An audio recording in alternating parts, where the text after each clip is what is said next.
bermasalah hukum, tentunya karena sekarang ini statusnya masih terduga, yang bersangkutan tetap berhak menerima KJP+.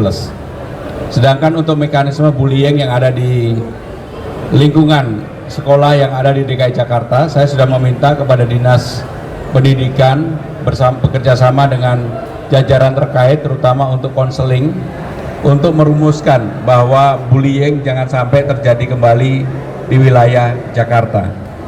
Bagi siapapun yang nanti melakukan pelanggaran, tentunya akan ada mekanisme terhadap itu, dan saya memang berkeinginan bahwa bullying atau perundungan tidak terjadi di Jakarta. Silakan kalau ada lagi. Pak Gub,